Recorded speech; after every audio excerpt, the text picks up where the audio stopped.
ndo Yanga. Hii ndo Yanga. Mambo vipi? Bado kwa niambia ndugu yangu. Tumetoka kumsikiliza rais wa shirikisho la soka la Tanzania TFF. Walikuwa wajumbe mbalimbali kutokea bodi ya ligi, lakini kubwa lilozungumzwa siku ya leo ni moja kwa moja kwamba ligi ya msimu huu ni ligi ya haraka sana, ni ligi ya moto. Ndani ya mwezi mmoja zinapigwa mechi 3 mpaka mechi 4, si wakati mwingine kuelekea katika ligi kuu ya msimu wa 26-27. Yes. Tumeona rais wa shirikisho la mpira Tanzania TFF amekuja mbele kwenye vyombo vya habari kuja kufungua mfumo ambao unakwenda kutendeshea ligi yetu. Yeye kasema kabisa anakuja kupunguza malalamiko, kwa sababu amesema malalamiko mengi na anayaona anayasikia. Kwa hiyo tuombe wai tuone huo mfumo je utakuja kusaidia wale ambao wanalalamika. Huu ndio wakati wa kuandaa timu sasa, kwa sababu ligi shamba muda mfupi. Agosti, mwezi Mei ligi imeisha. Andaa timu yako iende kapambane ili kachukue bingwa wa MBC. Waisiwa wakubwa sana na washukiwa wakubwa sana ni Dar es Salaam Africans, wa maamuzi magumu, maamuzi ya kunufaika na maamuzi ya marefali. Majirani zenu ndio wamekuwa wakiongoza kupiga kelele hizo, wakisema nyinyi mnabebwa sana na marefali. Nadhani huu ndio umefika wakati sasa wa kila mmoja kuandaa timu yake. Ligi imeisha, Yanga mabingwa. Wewe kiongozi wa Simba, wewe shabiki wa Simba, waambie viongozi wako waandae timu. Kwa sababu kama umekwisha msimu uliokwisha mambo Yanga tumebebwa katika sehemu ambayo wao wanasema wamebebwa, lakini hizo kitu ambacho wazungumzao silikuwa na nafasi kulalamikia. Kama anasema alinyimwa goli ambalo lilikuwa la halali, Yanga alinyimwa goli ambalo lilikuwa halali mechi Dodoma Jiji. Je, na sio kwa sababu bingwa tukasema hivyo? Mimi nadhani waandae timu yao ije kwenye mashindano, waje kushindana na Yanga bora kabisa.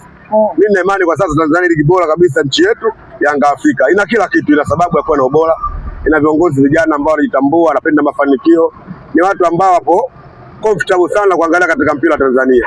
Kwa hiyo waje katika mazingira ambayo wanaokuja nao yale ili baadaye waje kutafuta maneno ya kuambia mashabiki wao, kwa sababu viongozi wa Simba washabia mashabiki wao mkumbuku hawajielewi. Waikosa ubingwa wanaambia hiki, wakipata ubingwa wanaambia hiki. Leo kiongozi wao alisema ligi ya Tanzania inalibwa na marefa, akijuza amekwenda kwenye kituo cha habari anaulizwa vipi, anasema fair game. Kwa hiyo akifungwa wanaonewa, wakishinda fair game. Wakuta viongozi ambao hawajulikani nini anachokililia.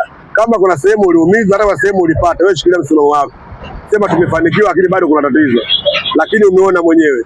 Azam wamelalamika au wameshangilia, lakini mwisho wa siku yale yote yameonekana mafuta kwao. Kwa hiyo tumuombe Mwenyezi Mungu atuweke tuje kwenye ligi ya muda mfupi. Wakati ligi ya muda mfupi zaidi. Maana kutoka mwezi Agosti mpaka mwezi Mei ligi imeisha, bado uandae timu kweli. Ukiwa na timu dhaifu ndio mapema tunaachia mwanya. Wao wanachukua kikombe cha 6 mfululizo, sisi tunatamba na Yanga yetu. Yeah.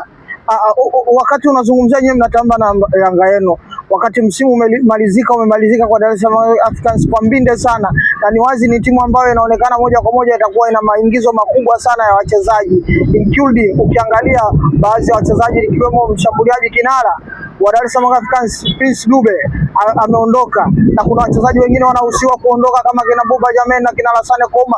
Maana yake ni moja kwa moja Dar es Salaam Africans inaingia sokoni sasa kwenda kufanya usajili, wakati majirani zenu pamoja na Azam FC vikosi vyao vikiwa viko imara na viko strong zaidi.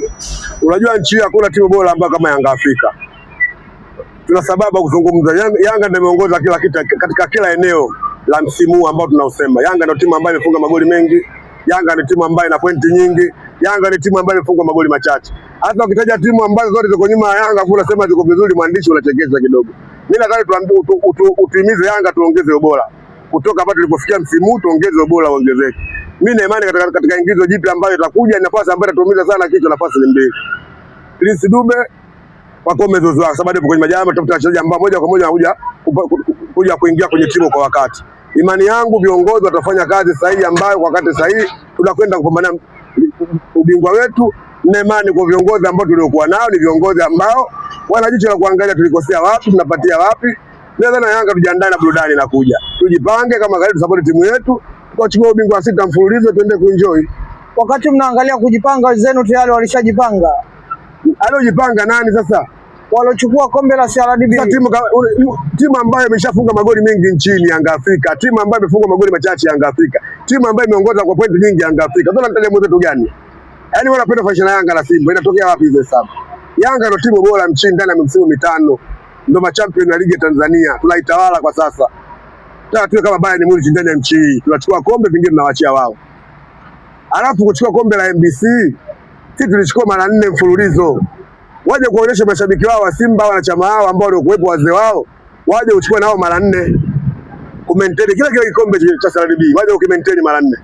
Ilikuwa kazi rahisi yangu kuchukua makombe 8 ndani ya miaka 4. Ilikuwa kazi rahisi. Ni kazi ambayo viongozi walifanya kazi, walikaa chini, wahakikisha Yanga inakuwa bora. Okay, tumepoteza kombe moja, maana viongozi wametuambia tunakwenda kurudisha makombe yetu yote. Kwa hiyo wakapambana sasa kulizuia lile ambalo walilobeba na kutaka ambalo tunalo sisi. Wakapambane ili liende kwao. Afu je, tuone wamefanikiwa? Yanga viongozi wetu wanapenda sana kufanikiwa zaidi kuliko blanda. Ukitaka blanda ila uje viongozi wa Simba. Ukitaka mafanikio yako Yanga Afrika, na ndio maana baada ya kufungwa Dodoma chini viongozi Dodoma Jiji, viongozi walikaa chini wakaangalia tumefungwa Dodoma Jiji katika engo gani. Sawa?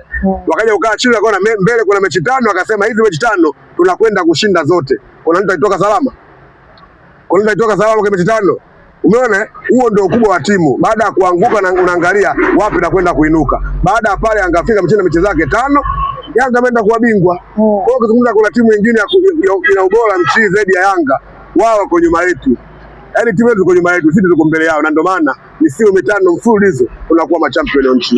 Ni wazi kwa situation ambayo tunaenda kuikabili ligi kuu ya 26-27 uwepo na mfumo wa usaidizi wa mwamuzi. Maana yake ni moja kwa moja timu ambayo ilikuwa inaongoza sana kwa malalamiko kama Azam FC, kwa wao walikuwa wanalalamika sana wanaonewa na refari. Ni wazi sasa tunaenda kuwashuhudia na wao wakipata ile ahueni ya waamuzi. Mimi nadhani ukizungumzia Azam FC, mabosi wao wameongea kila ambacho wao wamekiona. Lakini sikujua bosi Jamali Balesa alizungumza katika msimu wa ligi kuu Tanzania bara au alizungumza katika kile kikombe ambacho amekosa kule Pemba. Ukizungumza msimu mzima wa Azamu, ubingwa wa mwaka huu wameuacha wenyewe, au nafasi ya pili wameiacha wenyewe. Timu kama Azamu inakwenda kutoa sare mechi 8 na timu za kawaida. Anakuja, yaani hizi 8 ni timu za kawaida. Ukichukua timu ambazo washindana nazo 2 wakapata sare 10, huwezi kupata ubingwa katika mazingira hayo. Ukiangalia katika msimu huu timu ambayo imefungwa mara 2 ni wao peke yao, wamefungwa na Yanga. Je, Yanga aliwafunga Azamu walionewa? Mchezo wa kwanza Yanga na Azamu, Yanga tulinyima penalti dakika za mwishoni. Alafu sio kama kila maamuzi anapokosea na sababu timu ikose ubingwa. Sisi Yanga Afrika Dodoma Jiji Dodoma tumefunga goli clear kabisa. Lakini Kondela akasema sio goli.